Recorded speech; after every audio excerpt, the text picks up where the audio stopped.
Formation professionnelle, option air biologie chimiste. Alors vous venez de sortir de la salle de soutenance, quelle est la note que le jury vous a accordée? Alors selon mon travail, le jury m'a accordé une note de 18,5 sur 20 pour ma note de stage. Après cette présentation de rapport de stage, je suis vraiment très content pour cela et je remercie le révérend pasteur Emmanuel Lussal pour le cadre et le suivi durant toute notre période de stage au complexe hospitalier La Mamure et également à l'Institut universitaire Bissaï. Alors, comment s'est passé votre période d'apprentissage ici? Alors, notre période d'apprentissage s'est déroulée en deux parties, notamment la première partie théorique qui a été effectuée à l'Institut universitaire Bissaï, probablement à plus de 6 mois de cours et à 20% et 80% de pratique. Et au complexe hospitalier La Mamure, où nous avons effectué plus de 4 mois de stage. Donc c'est un peu récapitulatif. Et puis les instructions théoriques ont été mises en pratique au complexe hospitalier La Mamure. Du coup, le travail. Félicitations. Merci, monsieur. Je me nomme Maboutabso Henriette, je suis assistante en cabinet médical au complexe à l'Institut universitaire Bissaï. Quelle est la note que le jury vous a accordée? Pour mon rapport, le jury m'a accordé une note de 18 sur 20. Quel est le sentiment qui t'arrive? Je suis très contente dans ce jour. Je dis merci à tous ceux qui nous ont soutenus. Merci à tous ceux de les gens de La Mamure, tous ceux-là. Maintenant, comment ça s'est passé votre formation ici? Notre formation ici s'est très bien passée. Nous avons eu à avoir des cours théoriques et pratiques à La Mamure. Quel est le message que vous pouvez envoyer à ces étudiants-là qui cherchent encore un institut de formation? Vous qui cherchez encore un institut de formation, n'hésitez pas, lancez-vous. Venez à l'Institut universitaire Bissaï où tout ceci sera possible. Merci. L'Institut universitaire Bissaï est sans aucun doute la meilleure institution en matière de formation. Jean-Jacques Foucault est l'employé le plus discipliné du mois d'octobre 2025 à Royal FM. La distinction a été rendue publique ce matin lors de la traditionnelle réunion de coordination du jeudi dans la salle de rédaction de votre radio. Une énième reconnaissance en la matière qui récompense la conscience et la connaissance professionnelle de l'employé. Jean-Claude Ngué, chef d'ex-jeunesse et éducation. C'est dans une atmosphère forte de suspense que le pasteur Richard Mathias Missang prononce enfin la célèbre formule accompagnée du nom du lauréat. Royal Radio FM 88.4, certificat de distinction, meilleur employé discipliné du mois d'octobre 2025, Foucault Jean-Jacques.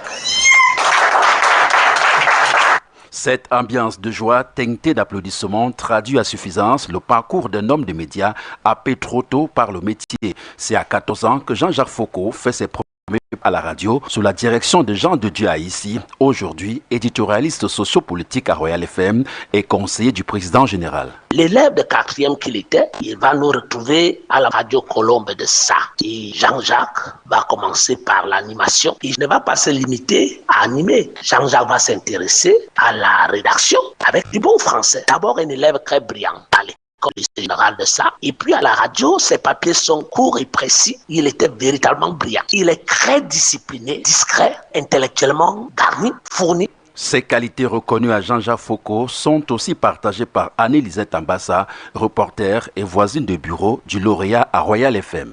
C'est une distinction méritée parce que depuis que je suis arrivée à Royal FM, il m'a marqué déjà par la qualité de son travail, la présence à l'antenne, le fond de ses papiers. On ne sait pas à quelle heure Jean-Jacques arrive au travail. Je me suis jamais bousculée au portail avec lui quand moi j'arrive dans les cours de 7h16 comme ça là. Il est toujours là. Ces différents témoignages sont pour Jean-Jacques Foucault des motivations supplémentaires pour aller de l'avant. Le chroniqueur culturel à Royal FM, distingué ce jour, voit en cette reconnaissance, en cette récompense y arrive la reconnaissance des efforts fournis dans son parcours. Juste à faire. Il faut donc continuer à apprendre, fournir les efforts nécessaires pour atteindre des objectifs, pour répondre aux attentes notamment des auditeurs qui demandent toujours un travail de qualité et même de se surpasser pour donner le meilleur. Ce meilleur, Jean-Jacques Foucault l'a déjà en lui, tel que l'affirme l'éditorialiste sociopolitique, conseiller du président général et directeur général de Royal FM, Roger Kiek. Il a pris à bras le corps le travail qui lui avait été assigné. Il est discipliné. Je vois le temps qu'il prend pour préparer et élaborer, que ce soit ses passages dans les journaux ou alors l'émission culturelle qu'il anime sur les antennes de notre station de radio. C'est quelqu'un de très dévoué, c'est quelqu'un de très passionné, c'est quelqu'un de pertinent, de rigoureux. Il fait de la recherche documentaire, il fouille. C'est donc un professionnel attitré. Après la reconnaissance de meilleur employé de l'année à Royal FM en 2021, Jean-Jacques Foucault est distingué ce jour pour la 4e mois le plus discipliné du mois à la radio des auditeurs. Faire à manger aujourd'hui est devenu un casse-tête pour certaines jeunes filles. Et quand on va à la source, certaines mamans donnent leur ressenti et pour elles, tout se résume à un manque de volonté au vu de la modernité qui prévaut. Vous avez fait la rencontre de quelques-unes. Dorine Bimi, reporter à la rédaction centrale de Royal FM. Très compliqué pour certaines jeunes filles d'apprendre à faire à manger. Et quand on interpelle certaines mamans, celle qui selon la réglementation est une tâche qui leur est vouée, certaines formulent avoir moins de temps pour implémenter leur rôle. Les mamans sont devenues les pères. C'est elles qui doivent chercher l'argent de scolarité de leurs enfants. Ce qui fait qu'elles sortent tôt le matin, elles rentrent tard le soir. Il n'y a pas le temps de dire que l'enfant doit venir s'asseoir pour regarder comment elle prépare. Parce qu'à l'heure qu'elle rentre, il faut que l'enfant aille étudier. C'est elle qui se débrouille. La cuisine. Une toute autre histoire révélée quand elles sont accusées à tort si leur fille venait à ne pas être épousée. C'est les épouses pas parce qu'elles ne savent pas faire la cuisine, mais c'est vous qui avez sorti la modernité que la ménagère existe, non? Que les services chrétiens commentent la nourriture, non? Voilà, elles vont épouser les hommes qui vont leur donner, elles vont aller travailler, l'homme va travailler, ils auront l'argent, ils vont payer le service chrétien qui va venir leur donner l'argent, la nourriture, ils vont manger. Peut-être une simple histoire, mais pourtant bien révélateur, car autres, tout a une raison. Les femmes, peut-être eux-mêmes, ils n'ont pas le temps de regarder à ses enfants. Peut-être à son temps aussi, on ne l'apprenait pas. Et alors, certaines femmes sont que, quand tu vas apprendre aux enfants, eux-mêmes disent, maman, laisse-moi, je suis fatiguée, je me couche. Je veux visionner, je veux faire ceci. Eux-mêmes refusent par eux-mêmes. C'est le moment qu'ils trouvent un fiancé qu'ils commencent à demander qu'elle veut apprendre à préparer. Commenter de gâter cet enfant-là. Et le jour que moi, je ne serai pas là et qui ferait dans la cuisine là pour chez son mari. Non, c'est comme ça qu'elle aurait toujours des problèmes et des difficultés. Elle doit toujours dire que c'est ma maman qui faisait ça, qui faisait. Et maintenant, nous sommes maintenant obligés parce que les hommes maintenant disent que non, va pour que ta maman t'apprenne à faire la cuisine et à préparer. En un mot comme en mille, être au service de sa famille reste primordial. Le Monde marque un arrêt ce 13 novembre pour se souvenir des victimes des accidents de la route. Selon l'Organisation des Nations Unies, toutes les 6 minutes, une personne décède des suites d'un accident de la circulation. Des visages, des joies, des projets partis ainsi sans crier gare, mais laissant des proches inconsolables. Comment arriver à surmonter cette épreuve? Annie Lisette Ambassa, reporter, rédaction centrale.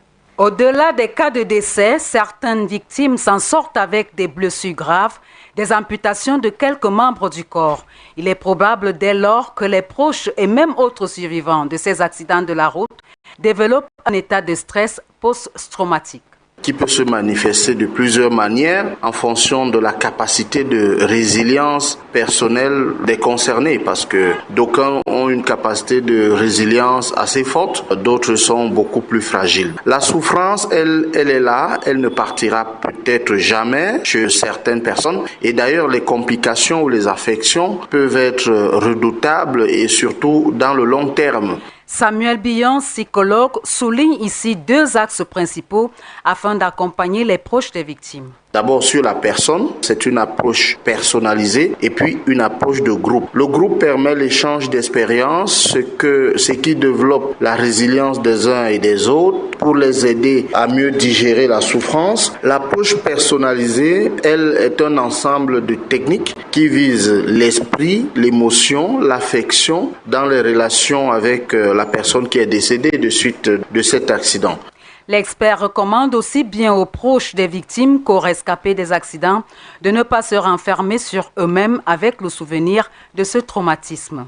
Il vaut mieux immédiatement consulter et entamer donc le chemin du rétablissement. Il ne faut surtout pas jouer à l'esquive. Il faut reconnaître que c'est un problème et qu'il y a des spécialistes qui peuvent aider à sortir de ce problème. Les gens sont traumatisés. On va seulement vous dire « j'arrive pas à dormir, je fais des cauchemars, je rêve ». C'est les signes d'un état de stress post-traumatique. L'organisation des journées commémoratives entre les proches des victimes aide aussi à mieux gérer la douleur, la souffrance, à rendre moins triste les souvenirs des victimes. Paul Biya, président de la République du Cameroun, a reçu ce jour des félicitations de pairs africains pour sa réélection lors de la présidentielle de 2025. Les dites correspondances officielles sont de Diamaye Faye, président du Sénégal, et de José Ba Avouzo, secrétaire exécutif de la Commission de Golfe de Guinée. Assemblée nationale, renforcement des connaissances et davantage renforcer les connaissances et davantage échanger sur les stratégies qui permettent de construire une croissance inclusive et durable pour le Cameroun. La préoccupation était au centre des réflexions ce jeudi dans le cadre d'un séminaire de renforcement des capacités sur le développement économique. La séance de travail menée par les députés et des membres de la Commission des affaires économiques s'est tenue au Palais des Verts. Paul Biya.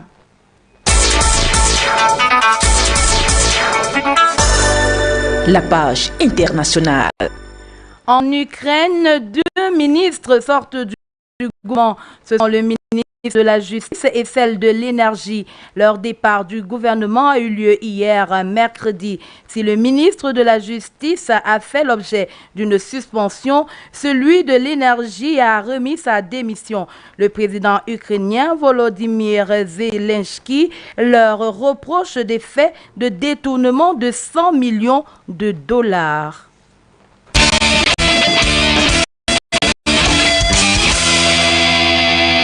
La page sportive.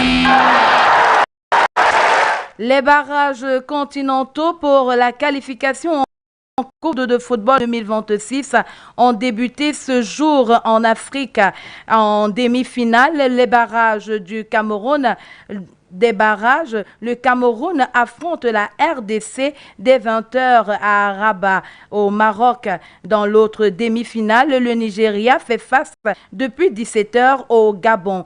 À la mi-temps, le score était de 0 but partout.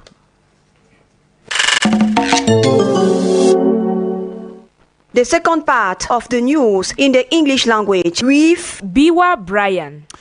Today, November 13, 2025 is being observed as the World Day of the Remembrance for Road Traffic Victims. It was adopted by the United Nations General Assembly in 2005 to remember the many millions who have been killed and seriously injured and to acknowledge the suffering of all affected victims, families and communities.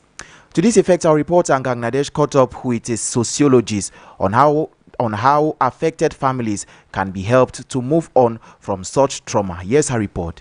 Road accidents have become a pressing public health issue in Cameroon, causing widespread trauma, injury, and loss of life. Didier Demasoso is a clinical psychologist, mental health expert, and advocate. In a research which I participated in 2013, revealed that road traffic accidents in Cameroon are now a public health issue. And road traffic accidents have mental health considerations, brain health considerations. That is, someone who has a road traffic accident can develop mental health illness. Someone who has a road traffic accident can develop neurological problems. That is why road traffic accidents are important public health issue. The impact of accidents can be profound. Even seemingly minor accidents can trigger a range of emotional and psychological responses, including post-traumatic stress disorder, PTSD, as the expert explains. It's essential that people who have undergone accidents, be it domestic accidents in the house, professional accidents, there should be an assessment to see if the person has not been traumatized based on that. Because the accumulation of micro traumas obviously could lead to severe mental health issues and even affecting brain health in terms of performance, capacity to acquire information, organize and even store information. The expert further emphasizes the critical role of psychological first aid in the immediate aftermath of a road traffic accident, providing emotional support, comfort, and practical help to those affected and helping them to mitigate the risks of long-term psychological trauma. It is very necessary that there is a culture of psychological first aid, which in fact enables people who have undergone a variety of distressing events to be supported, manage it in a way which is healthy, supportive, and soothing, because accidents are things which happen generally in the life of a human being. Dr. Didier Demasoso concludes by highlighting that they cannot always be predicted, but they can greatly be managed and controlled. And having a variety of psychological skills, emotional skills, community-based mechanisms to support people who undergo accidents can effectively contribute to improved individual, family, and community mental health and well-being. Accidents are a significant public health concern in Cameroon, claiming thousands of lives each year. According to the World Health Organization, road traffic accidents result in approximately 6,000 deaths annually, ranking Cameroon 28 globally. And from one international day to another, today, November 13, is also being observed as the World Kindness Day. The day celebrates compassion, empathy, and goodwill across the globe. It was introduced in 1998 by the World Kindness Movement and encourages individuals to overlook boundaries, race, and religion. The day reminds us that even the smallest acts of kindness can create meaningful change and unite people worldwide.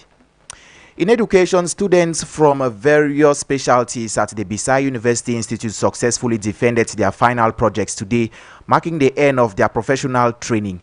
The formal defense ceremony was held at the Bisai University campus located here in Yanga. Participation of highly competent jury members who assessed the projects critically. Also in attendance were numerous invited guests who celebrated the students' significant academic achievements and transition into the professional world. Still in education, the Minister of Youth Affairs, Mununa Futso, and the Vice Chancellor of the University of Bamenda, Professor Theresia Nkwo Akenji, have officially entered into a formal partnership solidified by a 3-year renewable memorandum of understanding. The central aim of this agreement is to facilitate the comprehensive integration of young people, specifically targeting the civic, entrepreneurial, and socio-economic integration of youths aged between 15 to 35. Here now is the Minister of Youth Affairs and Civic Education. Few months ago, we signed a circular letter with the Minister of State, Minister of Higher Education for the implementation in universities of youth programs, notably the Moral, Civil and Entrepreneurial Rearmament Program and the Socio-Economic Integration the favor of young people, and this MOU comes to operationalize that circular letter, and this is the first is kind that comes timely after the inaugural speech of the head of state, His Excellency Paul Biya, in which once more he said this subtenet is centered on youth and women, and this MOU comes timely to operationalize that vision, and we count on the University of Bamenda, who was already part of reflection on those programs, to be model in the implementation of this MOU that would encourage other universities also to come through this ecosystem. The Minister of Youth Affairs and Civic Education, Mununa Futso, talking that except courtesy of the state media. Young project leaders from Cameroon Central Region, the South and East regions today convened in Ebolowa for the second phase of the Joint Government UN Youth Connect initiative. This 3-day training led by Ariel Shala Youth Connect for South region is designed to enhance their capacity as participants and being instructed on how to leverage artificial intelligence as a pivotal tool for both their professional advancements and for generating employment opportunities in the country. Away from there, the Minister of Art and Culture, Bidum Kwat, has allocated 50 million CFA francs to rehabilitate the Marwa National Museum and establish a virtual library. The funding follows the meeting with the mayor of Marwa, Sali Babani, where they discuss cultural preservation in the country. The project involves renovating the museum's exhibition space, improving security, and digitalizing collections for enhanced accessibility. The plan also includes creating a film archive to preserve audiovisual heritage and establish a visual library with 147,000 online books.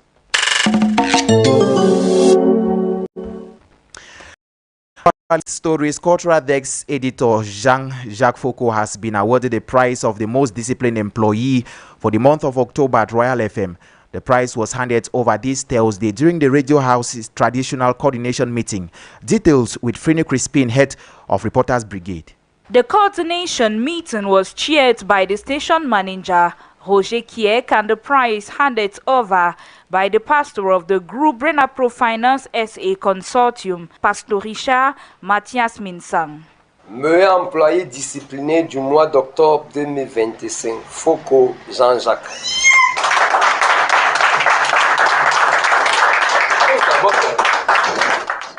Cultural Desk editor Jean-Jacques Foucault has backed home this prize on several occasions, a renewed opportunity to express gratitude. I am honored to receive this award.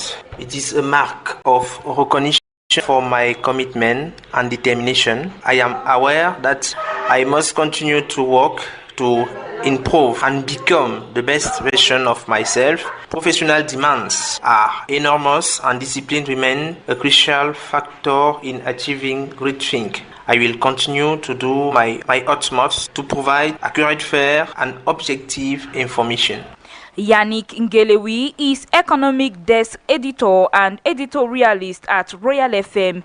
He reveals the awardee deserves the prize. The prize is valuable. It shows that when there is an occasion to celebrate an employee, the top management of Royal FM don't waste time to do it. So I think this prize is a supplementary act that can encourage Jean-Jacques Foucault to work harder and to increase his capability and his professionalism to become the best employees. I say congratulations to Jean-Jacques Foucault, and I think Jean-Jacques Foucault deserves this prize because Jean-Jacques Foucault is so talented, and I think he can do so many for this radio. The initiative of awarding prizes to the most disciplined employee each month is an initiative by Royal FM's top management intended to encourage its employee to follow the vision of discipline, hard work and success. In politics, head of state President Paul Biya has once again called on separatist fighters to lay down their arms and follow the voice of reconstruction in the northwest and southwest region. He made this call in his November 6 inaugural speech, where he cautioned these separatist armed groups about the nation and end the violence in the two Anglophone regions. Reviewing this call with some experts, Ivan Sulem Jobati sought to find out the possibility of this coming to pass. Here's his report. During his inaugural speech addressed before God and man at the National Assembly some days back, President Paul Biya did not hide his zeal of once again extending his hand of pardon to Anglophone separatist fighters, an instance that received applause from our political scientist, Kikha Daniel. We have seen a host of occasions, many of them laying down their arms and then joining the disarmament, immobilization and reintegration. And so I think this is something applaudable because it's always a continuous fight to those who are bearing grudge against the state. And at one point in time, like he has said, he will pardon them, going to be a welcoming initiative. Noting that the call is a prolonged one, has been during several instances, has left political analyst Showalter in a dilemma given the realities on the ground. That is becoming complicated because the call can be done, but the method and the strategy or methodology used for them to drop guns is the problem. The actors involved in making them to drop is another problem. But implementing is making the action of his call that is becoming problematic. The actors are no more tangible on the ground and are chased away by the same separatist fighters in those areas where they are still found, because there are some areas where the army has driven them. In the areas where they are found, the elites have left them and they are living in big cities. And when asked if a return to normalcy in the northwest and southwest regions is possible, both experts say it's always easy to start a conflict, let's say something like structural violence which involves the use of weapons, but to end it is always a process, and that process has a package. To say we can completely return normalcy like before 2016 is a sham. But yes, it will be easy because there is a DDR center. Payengo Francis is the coordinator of that DDR. Since the conflict escalated in 2016, it has led to over 6,000 deaths and displaced hundreds of thousands of people, a situation deemed alarming by international humanitarian firms calling for peace to reign in these areas.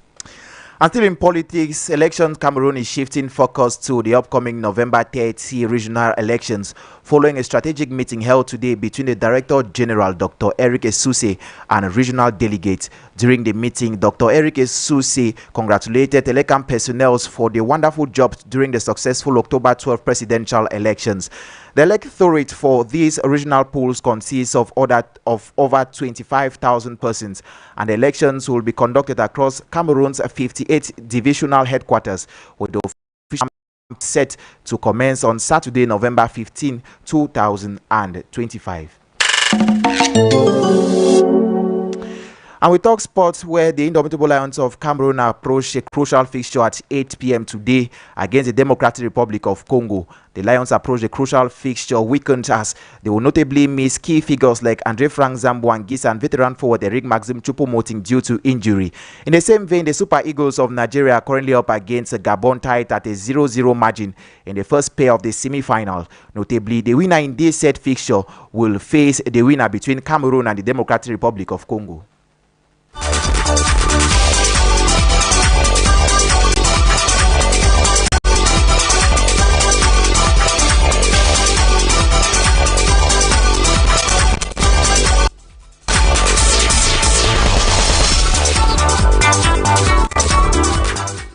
And yes, we'll put a dot to the 6 p.m. bilingual news over reality 8.4 FM. The news was successful thanks to assistance from Salomon Esana at the technical dashboard. Brian Bida took care of the cameras for our YouTube live. Production assistants Claude Bauken and Jeffrey Tachum. Script editing Glory Ngange and Olivier Ndemaipo. Editorial coaching Abel Bela Samari. Coordination from the station's manager Roger Kieka. For general supervision, we had the Reverend Pastor Bisai Emmanuel Noel. The 6 p.m. news was a joint presentation of Biwa Brian and Anne Pressé, le Koubiteb. Nous vous laissons en compagnie de la bonne musique, une sélection de Salomon et Sana. À 19h, l'équipe du Dex des Sports sous la conduite de Eric Christian Kwam sera des vôtres pour la retransmission du match Cameroun-RDC, comptant pour les barrages continentaux en vue de la qualification en Coupe